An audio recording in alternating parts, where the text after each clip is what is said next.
Olá, amigos da TV Legislativa, estamos iniciando mais um programa Fala Vereador. Esse programa tem por objetivo discutir e debater assuntos de interesse da nossa comunidade, repercutir aí os assuntos e o trabalho dos próprios parlamentares. Estamos recebendo no programa de hoje o vereador Gilson de Souza, do PSD. Tudo bem, vereador? Tudo bem, bom estar aqui de novo, é importante esse espaço para poder passar para a população nosso trabalho. E como começou o ano de 2019? Acelerado, né? Começamos acelerado, até porque as pessoas acham que o recesso, que o vereador fica esses 30 dias de recesso, que não é verdade, haja visto que já logo no início do ano a gente já estava na ativa. O senhor, no final do ano passado, assumiu uma cadeira na mesa diretora aqui na Câmara de Vereadores. O senhor é o segundo secretário, né? Qual é a função realmente deste cargo e como o senhor vai desempenhá-lo? Bom, primeiro que é uma responsabilidade muito grande, eu fico feliz, né, pela composição que a gente fez e nessa condução me dando a oportunidade, eu sempre quis, desde o primeiro momento, estar na mesa é uma responsabilidade e sempre trabalhei para poder, né, já no segundo período, estar na mesa. O segundo secretário, obviamente, das funções tem que substituir o primeiro secretário, mas na composição geral, com os outros 3 membros da condução desta casa, a gente sabe que o presidente acaba tendo uma envergadura maior, mas os 4 acabam tomando a decisão juntos, em conjunto, é isso que a gente quer, óbvio, conduzindo o processo da Casa Legislativa aqui, óbvio, com comum acordo entre os 15 vereadores, isso é importante deixar bem claro, mas a mesa, né, os 4 da mesa acabam dando o norte para que lado aqui a Casa Legislativa tem que seguir. Vereador, o senhor, o ano passado, já fazia parte, já era presidente da Comissão de Finanças e era presidente também da Comissão de Educação. O senhor continuou na presidência da Comissão de Finanças e agora faz parte da vice-presidência da Comissão de Educação, é isso? Bom, são 2 assuntos que eu tenho facilidade, né? Finanças, ano passado, enquanto presidente, a gente fez um belíssimo trabalho, teve um bom desempenho, a ponto de que os nossos colegas resolveram nos colocar novamente à condução da finança. É um assunto que eu tenho facilidade, até pela minha formação como economista e matemático, isso me dá uma tranquilidade. E o melhor, né, eu consegui durante o ano passado passar essa tranquilidade para os colegas, porque quando chegava algum assunto que relacionava a questão de finanças, eu conseguia fazer isso com tranquilidade e dar uma tranquilidade para os meus colegas na hora de tomar a votação. E na educação também era um outro assunto que eu tenho facilidade, até por ter mais de 11 anos de sala de aula, e ter o contato com os diretores, ter o contato com os professores, eu conseguia também passar essa tranquilidade nas votações quando o assunto era de educação. Então, quando o assunto é educação e finanças, os meus colegas vereadores acabam vindo tirar dúvidas comigo, até porque pelo fato de a gente ter essa facilidade e trabalhar com isso no dia a dia. E isso traz essa tranquilidade a eles e que acabou nos reconduzindo para ser presidente da Finanças e, obviamente, estar novamente na Comissão de Educação, que é algo que eu tenho como bandeira. Certo. O senhor, na primeira vez que o senhor assumiu a Câmara de Vereadores e disse na tribuna que ia visitar as escolas do município, todas as escolas do município, como é que está essa situação? O senhor tem feito essa visita com rotina? Como é que é? A gente tem feito não só a visita, como a revisita agora, né? Porque a gente repassa novamente nas escolas e o legal, né? Esses 2 anos nos deu uma credibilidade frente aos professores e os diretores que agora eles nos procuram, né? E já logo no começo do ano recebi um grupo de diretores, ou seja, haja visto o trabalho que nós desempenhamos nesses 2 últimos anos que deu a confiança, então eles têm uma confiança muito grande na minha pessoa enquanto vereador, enquanto professor também, e estão sempre em contato conosco, eu estou sempre em contato com eles, principalmente agora nesse início de aula, de ano, que tem uma dificuldade muito grande com relação à estrutura, com relação à contratação de professores, ou seja, todo esse fluxo, nos debates das decisões com relação à gratificação dos diretores, a discussão com relação a toda a situação de valorização do professor e também da questão estrutural da educação. Eles têm uma confiança até porque sabem que a gente é do meio, trabalha muito bem com relação, então ficou bem bacana, assim, a gente fica feliz, porque além de fazer as visitas, agora eu também tenho recebido as visitas deles e o contato direto com eles no dia a dia. Então, começou o ano de 2019, o senhor fez uma série de denúncias aí ao Executivo, né, de muitas escolas do município estão gritando por condições melhores. Esse ano é um ano que eu vou estar mais na parte da gestão. Porque os 2 primeiros anos, como eu te falei, eu não tinha um conhecimento da estrutura do município. Eu conhecia muito a estrutura do Estado, né, por trabalhar 11 anos no Estado.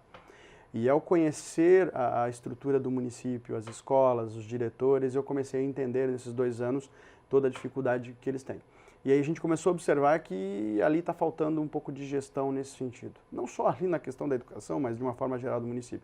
E cabe a mim, enquanto vereador, esta é a minha função, fiscalizar, cobrar e mostrar para o executivo, mas não só de uma forma, só vou lá cobrar. Eu tenho que também mostrar caminhos, e é isso que a gente vem fazendo, e esse ano eu quero fazer muito isso, mostrar os caminhos, mostrar os erros, mas também apontar as soluções e ajudar nessa construção, que é o que a gente vem fazendo. Então tem coisas absurdas, por exemplo, tem salas de aula, tem escolas em que não tem a mínima condição de o aluno estar lá dentro, tem problemas no telhado. Nós estávamos numa situação que uma escola está com o telhado comprometido e aí os engenheiros da escola, da educação, dão um laudo que está tudo bem, está tudo tranquilo, não tem perigo, pode deixar as crianças lá dentro. E o outro da Defesa Civil dizendo que não pode, tem problema, tem risco. Ou seja, a própria gestão pública nesse sentido não se entende. Peraí, olha a responsabilidade que tem um gestor, que tem um diretor, de deixar uma criança lá dentro, olha a responsabilidade também que tem toda uma escola e a APP para manter essa criança lá dentro. Então, o município tem que ter uma gestão, tem que ter um foco nesse sentido. E eu vendo nas escolas, não tem a mínima estrutura. Vou te dar um exemplo da questão da acessibilidade. A gente sabe que a acessibilidade foi um assunto que agora reverberou nos últimos anos, né? Vem essa situação de tornar as escolas mais inclusivas. Eu sei que as escolas tem escolas no nosso município que tem mais de 50 anos, 60 anos. Então a gente sabe que há 50, 60 anos atrás não se falava de acessibilidade, né? Agora se fala, então cabe ao município, cabe à Secretaria de Educação fazer um plano de ação. E esse é meu questionamento, cadê um plano de ação? Eu sei que não vai ter dinheiro para resolver todos os problemas e eu não sou incoerente nessa fala de não ter dinheiro. A gente sabe, eu entendo que não tem dinheiro para resolver todos os problemas de 50 a 60 anos. Mas tem que ter um plano de ação, ou seja, a gestão serve para isso. Eu tenho um plano de ação para trabalhar nos próximos anos. Olha, nos próximos anos eu sei que escola X, Y e Z não tem acessibilidade ou tem tal problema estrutural. Eu com esse plano de ação, com esse plano de gestão, com um planejamento, eu consigo fazer a curto, médio e longo prazo o atendimento às escolas. E não tem, por incrível que pareça, não tem. Eu cobrei da gestão, cobrei da Secretaria de Educação e eles não têm, vamos fazer. Vamos fazer quando? Vamos fazer já. Ou seja, pega os engenheiros, pega um engenheiro, leva um dia numa escola, conversa com a APP, conversa com a diretora e faz um checklist de tudo que a escola precisa. Olha, nós precisamos disso, o telhado está horrível, tem isso aqui, precisa reformar a quadra, essa escola não tem quadra. Ou seja, nós precisamos ter aqui um caderno de ação para cada escola. Vou dar um exemplo. Vou lá na escola Anita Garibaldi. Então, vou lá conversar como eu fiz. Vou lá conversar com a diretora. Não tem acessibilidade à escola, telhado comprometido, né? Tem várias situações lá dentro da escola que precisam ser resolvidas. Então conversa, faz um checklist. Quais são as prioridades? Não tem acessibilidade. Mas também aqui a própria diretora falou, nós não temos nenhuma criança com deficiência. Então a gente sabe que esse dá para deixar para segundo plano. Vamos ver, qual é a prioridade? É o telhado. Então vamos tentar resolver o telhado. Ou seja, quando você tem um mapeamento das escolas, quando você tem um mapeamento dos riscos, dos problemas da escola, você consegue trabalhar. Agora, sem números, sem planejamento, sem uma gestão decente, você vai apagando incêndio, que é o que acontece hoje na Secretaria de Educação. Você vai apagando incêndio, vai acontecendo os problemas e você vai apagando. E eu vou cobrar, enquanto vereador, e fiscalizar para que a Secretaria de Educação e para que o município tenha essa situação mais organizada. Vereador, o senhor também tem acompanhado aí a questão dos hospitais, em especial o Hospital Santo Antônio, que é um problema seríssimo. O governo do estado está aí repassando recursos de forma desigual, repassa para alguns municípios, para hospitais regionais, muito mais do que repassa aqui para a região de Blumenau. E o senhor, inclusive, já foi ao governo do estado, já foi a Florianópolis debater esse assunto. Bom, impressionante porque tu vai procurar um problema e você acaba pegando um problema pequeno e você vê que o problema é maior. O que me levou ao Hospital Santo Antônio foi justamente a questão da pediatria, né? Minha área de educação é crianças, e onde foi, não é cortado, né? Tem um teto que o município, que o Santo Antônio pode fazer, que são 10 cirurgias para Blumenau e 2 para a região, ou seja, 12. Estava se fazendo a mais, porque tem uma demanda muito grande de atendimento, de cirurgia para essas crianças, e simplesmente passou o extrateto, o Estado não paga. E aí chamou essa situação. Não só o Estado, o município também está devendo, nesse sentido, o dinheiro, recurso para o Hospital Santo Antônio. O grande problema, Marcão, é que o Santo Antônio, ele não é um hospital regional. Para o governo do Estado, nós não temos hospital regional aqui na região de Blumenau. Ele age como um hospital regional, ele trabalha a porta aberta, ele atende tudo como um hospital regional, mas ele recebe a atenção do Estado como se ele fosse um hospital filantrópico, de qualquer maneira. Então, hoje nós temos um convênio no valor de 750 mil, ou seja, um absurdo que o Estado repasse somente isso para o Santo Antônio. Então, se tu fores observar, nós temos regiões, por exemplo, do oeste catarinense, que recebe 4, 5 vezes mais do que Blumenau. Então, qual é o critério? E aí nós fomos até, e combinei com outros deputados estaduais, que é importante agora, os deputados novos que assumiram, os deputados que estão aqui, têm que brigar junto conosco, e reuni a diretoria do Santo Antônio, reuni junto com os deputados estaduais, numa reunião junto com o novo secretário de saúde, levando essa situação. Ele tem que resolver. Qual é o critério que nós vamos receber? Nós queremos, obviamente, renovar, até porque agora em março vai simplesmente expirar o contrato, nós queremos a renovação e a ampliação dos recursos para o nosso Hospital Santo Antônio, porque a saúde é importante aqui para a nossa cidade. Vereador, e qual foi o resultado dessa reunião? Ele entendeu, inclusive ele está agora nesse período de janeiro e fevereiro fazendo exatamente esses critérios para entender por que determinado hospital recebe ou não. Fazendo esses critérios, ele vai, obviamente, encaminhar para nós aqui para que a gente possa cumprir o Hospital Santo Antônio no checklist e aí sim entender se precisa, e óbvio que precisa, ter uma ampliação de recursos. O senhor recebeu a visita na semana passada do presidente da FESPORT. Eu quero falar sobre esse assunto no próximo bloco, pode ser? Claro. Nós vamos a um breve intervalo, daqui a pouquinho a gente retorna conversando hoje com o vereador Gilson de Souza, do PSD. É um minuto só e a gente já volta.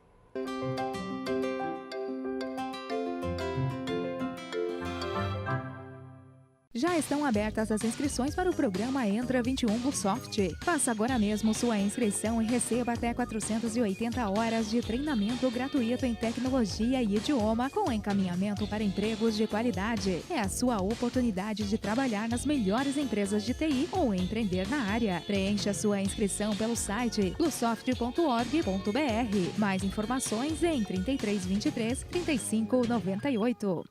Apoio TVL.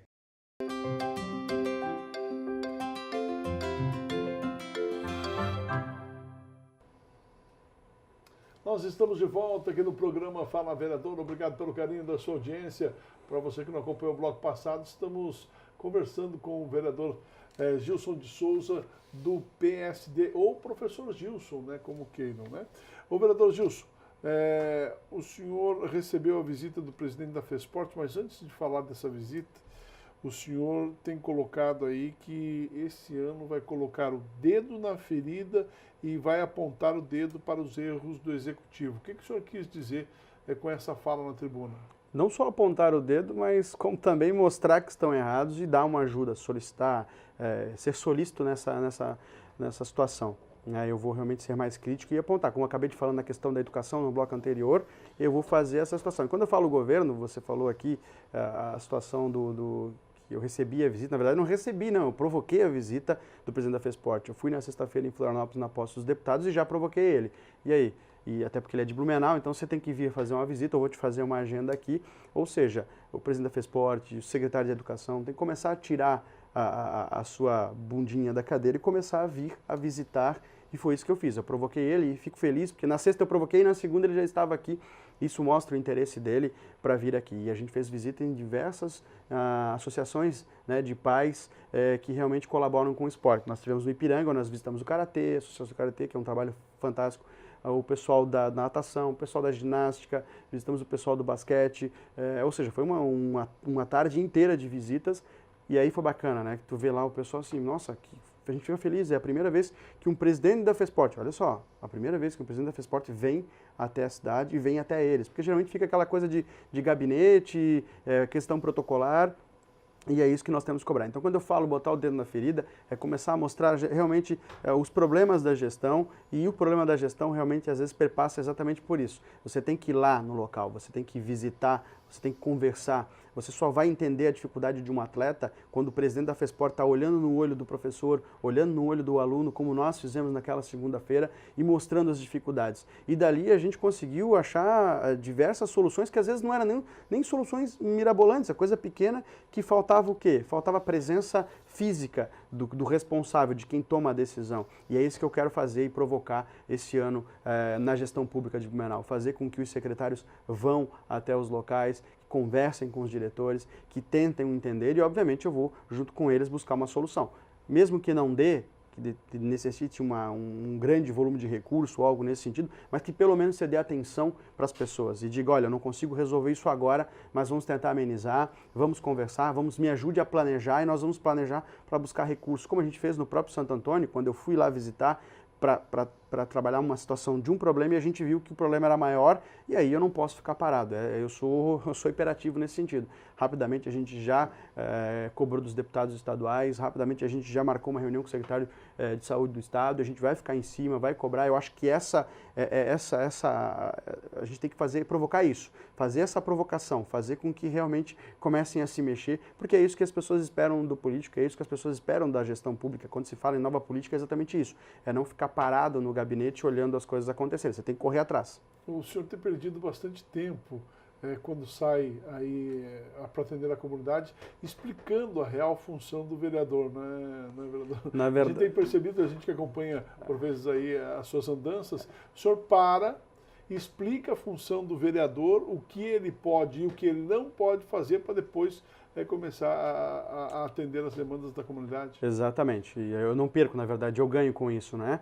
As pessoas, infelizmente, elas não sabem a função do vereador e muitas vezes ela confunde com a função do vereador com o executivo. E muitas vezes também é culpa do próprio vereador, que às vezes vai lá e não só não explica, mas de forma oportunista se coloca para o morador, para as pessoas que às vezes não têm conhecimento, dizendo que ele é o cara que vai resolver. E as pessoas ficam com isso na cabeça. E é por isso que nós estamos hoje, a política é tão mal falada, porque o político vai lá, não fala a verdade, simplesmente mente para as pessoas, ou de certa forma até inventa uma história, ou deixa passar batido. Não, eu paro e eu explico. Essa é a função de um vereador. Isto eu posso fazer, isto aqui não cabe a mim, e tem alguns assuntos que são de forma ilegal. Olha, a lei não me permite fazer isso. Você pode ficar bravo, você pode ficar chateado, mas eu não vou infringir a lei, ou eu posso até tentar mudar a lei. Mas se existe uma lei para determinado assunto, por exemplo, as pessoas às vezes, vou dar um exemplo clássico, né? Eu preciso desviar o Ribeirão. Olha, a lei não permite que se faça um desvio de Ribeirão nesse caso, de qualquer forma, né? Precisa ter um laudo técnico. Porque você pensa assim, eu só vou desviar o Ribeirão. Só que esse só vou desviar o Ribeirão, o curso natural dele é o que ele passa agora. Para isso é que tem uma lei. Por mais que você queira desviar o curso do Ribeirão ali, às vezes por forma uma politicagem, alguma coisa, ou para atender uma demanda de um determinado cidadão, você pode causar um problema lá na frente muito maior. Então nós temos que ter esse entendimento, nós temos que sentar com o eleitor, nós temos que explicar para as pessoas para que elas tenham um entendimento do que é a função de um vereador de forma séria. Podem ficar bravos comigo, mas vão ficar bravos porque eu falei a verdade e não porque eu enrolei. No início do ano tivemos muitas chuvas e muitas enxurradas, muitos alagamentos aqui na cidade. O senhor tem trabalhado em cima disso desde o início do ano, pedindo a limpeza e desassoreamento dos ribeirões? Isso é uma coisa que me entristece, né? Nós avisamos desde o ano passado. Desde o começo do ano passado eu tenho requerimentos, eu tenho como mostrar isso, que nós já avisávamos lá atrás, não só eu, mas vários outros vereadores, nós já avisávamos que nós íamos ter problema. Quem mora em Blumenau sabe que todo final de ano, entre dezembro e janeiro, ocorrem essas pancadas de chuva, essas trovoadas. Então, se a gente já sabe, tem que fazer paliativo. O volume de chuva é grande. Tudo bem, o volume de chuva é grande, mas se nós tivéssemos, se a prefeitura tivesse, se o executivo tivesse feito a sua parte, desassoreando os ribeirões, mantendo as bocas de lobo limpas, tem tubulação aí que não tem 40% da sua capacidade de execução. Tem um caminhão Voman só para uma cidade gigante como é a nossa. Ou seja, falta o poder público fazer a sua parte e nós, vereadores, essa faz a nossa parte. Eu sempre falo para o morador, como você falou ali, eu não posso dizer que eu sou o responsável de colocar o caminhão Voman, ou eu posso ir lá desassorear o Ribeirão, como as pessoas acreditam que o vereador tem esse poder. Mas eu fiscalizo, eu cobro. Nós estávamos cobrando desde o ano passado, inclusive está registrado em ata, nós temos uma comissão da Defesa Civil, onde eu tenho bem claro lá dito que os ribeirões, a falta de desassoreamento dos ribeirões iam dar problema no final do ano. E dito e feito, deu. E não é porque a gente está aqui trabalhando contra, ou aqui faz simplesmente no achômetro, no chutômetro. Não, a gente sabe que todo ano tem um grande volume de chuva nessas trovadas de verão. A gente sabe que os ribeirões, infelizmente, está na ata, inclusive, que foi dito lá por parte do presidente da FAEMA e pelo secretário de Serviços Urbanos, que desde 2008 não se desassoreia os ribeirões. É óbvio que vai dar problema, não precisa ser um gênio, né? Não precisa ser nenhum cara extremamente inteligente, é só ter um pouquinho de percepção. E os moradores cobram dos vereadores, e os vereadores cobram do executivo, mas o executivo, nessa falta de planejamento, nessa falta de gestão, não organiza isso aí. Se você mantém os ribeirões desassoreados, se você mantém as tubulações limpas, né, constantemente, Pode até ser que realmente cause problema, mas com certeza seria bem menor o problema do que vem ocorrendo nos últimos dias aí que a gente viu. Vereador, o senhor está agora fazendo encaminhamentos à Celesc. O senhor está questionando e requereu isso através do documento da Câmara, essa questão aí da falta de energia elétrica que tem saído constantemente aqui na cidade de Blumenau e também os valores cobrados pela Celesc, né? Bom, a situação dos valores eu vou deixar bem claro, não cabe a mim entrar aqui nessa discussão. Quem tem que fazer, obviamente, é a Celesc, mas a Celesc tem a obrigação de dar uma explicação para o cidadão. Ponto. Se está certo ou está errado, mas explique para o cidadão. A falta de luz eu também sofri bastante, a gente viu nos últimos dias, e é só fazer um histórico, né, um acompanhamento. Nós sempre tivemos essas trovadas de verão, a luz sempre caiu, é normal por causa do vento. Mas levava 2 horas, 3 horas, no máximo 4 horas para ser restabelecido. Nós tivemos casos em Blumenau, e é injustificável, sabe? Acho que não tem justificativa para isso, que chegou a durar 24 horas. Tinha localidade que passou de 24 horas sem energia elétrica. Olha o prejuízo para o cidadão, olha o prejuízo para o comércio, e isso é algo que é inexplicável. E a gente está cobrando, inclusive tenho nos próximos dias uma reunião com o gerente da Celesc para entender o porquê tamanha demora. Não é possível. É uma falta de transformador, ou é falta de caminhão, se está faltando alguma coisa, que se faça um investimento, mas o que não pode deixar é ocorrer essa interrupção de energia por tanto tempo. E não havia no passado tanto tempo assim, ficava uma quantidade de tempo, 3, 4 horas no máximo, mas restabelecia a energia. Hoje, tu tem lugares que ficou, como eu te falei, muito tempo sem energia elétrica e é um absurdo. Vereador, para encerrar, o senhor fez um requerimento aí junto ao Parque Vila Germânica, que administra o Parque Ramiro Hidegger, pedindo ampliação daquele dia especial, né, daquele programa Cão no Parque. Né, tem um dia especial que as famílias podem levar o seu cãozinho de estimação para o Parque Ramiro. O senhor quer a ampliação disso? Não é a minha pauta, sempre brinco, né? Tem vereador aqui na casa que tem isso como bandeira, mas como eu sou um assíduo frequentador do Parque Ramiro, as pessoas vêm me questionar, vêm me cobrar, enfim, me perguntar e pedindo, olha, vereador, a gente só tem um dia para trazer o cãozinho, que é no final do mês, não poderia ser ampliado para mais um final de semana, ou não poderia ser ampliado um pet place aqui para a gente, enfim, é difícil, porque a gente vem com a família toda, e quer queira ou não, para essas pessoas, a família é o filho e o cachorro também. Faz parte da família. Faz parte da família, e ele não consegue trazer só no final do, né, e aí tu vê no último final do mês, fica entupido o parque, né, então se a gente conseguisse fazer isso para mais 2 vezes por dia, enfim, mais 2 vezes por mês, ou mais 2 finais de semana, 3 finais de semana por mês, ou criasse um espaço lá no Pet Place, então a gente fez esse requerimento, cobrou e está junto com a Vila Germânica para poder atender esse pedido, essa solicitação da população, que eu acho que é legal. Alguns dizem que atrapalha, não atrapalha? Você acha que não? Eu acho que não, eu acho que se todo mundo, acho que o ser humano às vezes causa mais problema do que o próprio cachorrinho, né? Com todo o respeito que eu tenho, mas a gente sabe que o ser humano muitas vezes acaba pela sua ignorância, má informação, acaba cometendo mais sujeira e mais prejuízo ao próprio local do que o cachorrinho. E mesmo assim, né, alguns excessos são cometidos, então a gente tem que chamar a atenção, olha, teu cachorro é muito grande, tem que estar com focinheira, o teu cachorro fez sujeira. Na verdade, o cachorro, coitado, às vezes ele incomoda bem menos do que o dono é que tem que ter a percepção de fazer a limpeza do parque, mas se tiver alguém ali para orientar e cobrar, eu acho que não tem problema nenhum. Tá certo. Vereador Gilson, foi um prazer tê-lo conosco aqui no programa Fala Vereador. Espero contar com o senhor aí em outras oportunidades também. Prazer é meu, eu agradeço. Obrigado. Vereador Gilson de Souza, do PSD, foi entrevistado de hoje aqui no Fala Vereador. Fala, que fica por aqui. Voltamos na semana que vem conversando com outro parlamentar blumenauense. Um abraço a todos. Até lá.